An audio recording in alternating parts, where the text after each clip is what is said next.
ഈശോമിശിഹായിക്ക് സ്തുതിയായിരിക്കട്ടെ. തപസ്സുകാലം ഇന്ന് നമ്മൾ ധ്യാനിക്കുന്നത് മത്തായിയുടെ വിശുദ്ധ സുവിശേഷം 7-ാം അധ്യായം 7 മുതൽ 12 വരെയുള്ള വാക്യങ്ങളാണ്.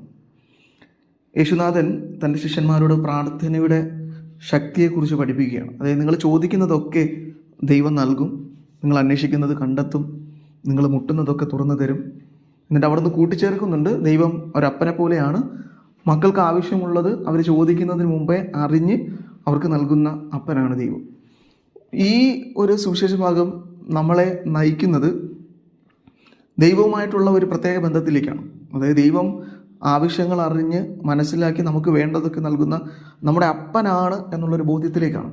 അപ്പം ഇത് പ്രാർത്ഥനയുടെ ഒരു പ്രത്യേകതയെക്കുറിച്ച് കൂടെ യേശുനാഥൻ ഓർമ്മിപ്പിക്കുകയാണ്. കാരണം ഈ ഇസ്രയേലിൽ പലരും, പ്രത്യേകിച്ച് ഇസ്രയേലിലുണ്ടായിരുന്ന വിജാതീയർ പ്രാർത്ഥനയെ കണ്ടിരുന്നത് അവരുടെ ദൈവത്തെ വിളിച്ചുണർത്തേണ്ട ആവശ്യകതയുണ്ട്.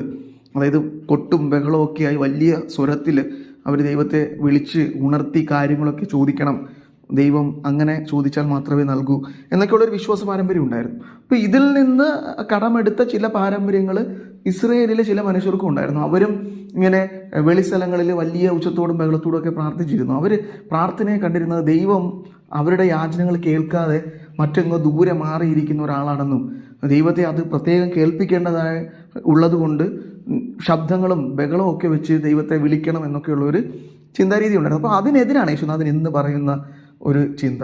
അവിടുന്ന് ദൈവത്തെ അപ്പനായി നമുക്ക് മനസ്സിലാക്കി തന്നു. മാത്രമല്ല അവിടുന്ന് വിളിക്കുന്ന അതേ സ്വാതന്ത്ര്യത്തോടെ അപ്പനെ വിളിക്കാനുള്ള ഒരു സ്വാതന്ത്ര്യം നമുക്ക് നൽകുകയും ചെയ്തു. അപ്പോൾ ആ സ്വാതന്ത്ര്യത്തിൽ നിന്നാണ് നമുക്കുണ്ടാകുന്ന ചിന്ത, എൻ്റെ പ്രാർത്ഥന എന്ന് പറയുന്നത് ദൈവത്തെ വിളിച്ചുണർത്തേണ്ടതൊന്നുമില്ല. എൻ്റെ ദൈവം അപ്പനായ ദൈവമാണ്.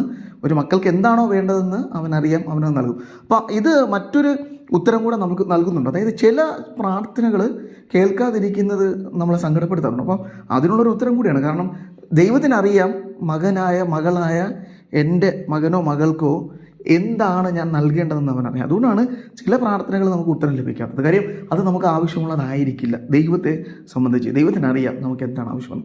അപ്പോൾ ഇതേ ആവശ്യം നമ്മുടെ മുൻപിൽ കണ്ടുകൊണ്ട് നമ്മൾ പ്രാർത്ഥിക്കുമ്പോൾ ദൈവം, ഞാൻ എൻ്റെ അപ്പനോടാണ് പ്രാർത്ഥിക്കുന്നതെന്ന് ചിന്തയോടെ പ്രാർത്ഥിക്കണം. എന്നിട്ട് ദൈവം ചേർത്ത് വെക്കുന്ന ഒരു കാര്യമാണ്. അത് ഈ തപസ്സുകാലത്തിൽ ഏറ്റവും പ്രധാനപ്പെട്ട ഒരു കാര്യമാണ്.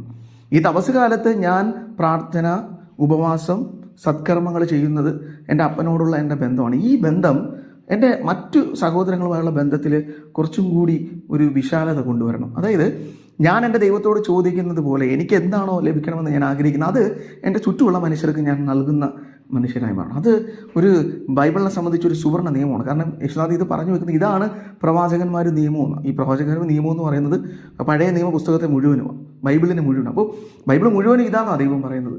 നിങ്ങൾ ആഗ്രഹിച്ച് നിങ്ങളുടെ അപ്പനായ ദൈവത്തോട് എന്താണോ ചോദിക്കുന്നത് അത് നിങ്ങൾ നിങ്ങളുടെ സഹോദരങ്ങൾക്ക്, അതായത് നിങ്ങളുടെ സഹോദരങ്ങൾക്ക് നിങ്ങളൊരു അപ്പനെ പോലെ, ഒരു സ്വന്തം സഹോദരനെ പോലെ ചുറ്റുമുള്ള മനുഷ്യർക്കായി തീരണമെന്ന്. അപ്പോൾ ഇത് കൂടുതൽ സ്നേഹബന്ധത്തിലേക്ക് നമ്മൾ നിൽക്കണം. ഈ തപസ്സുകാലം നമ്മളോട് ആവശ്യപ്പെടുന്ന ഇതാണ്, സ്നേഹബന്ധം കുറച്ചും കൂടെ വിശാലമാകണം.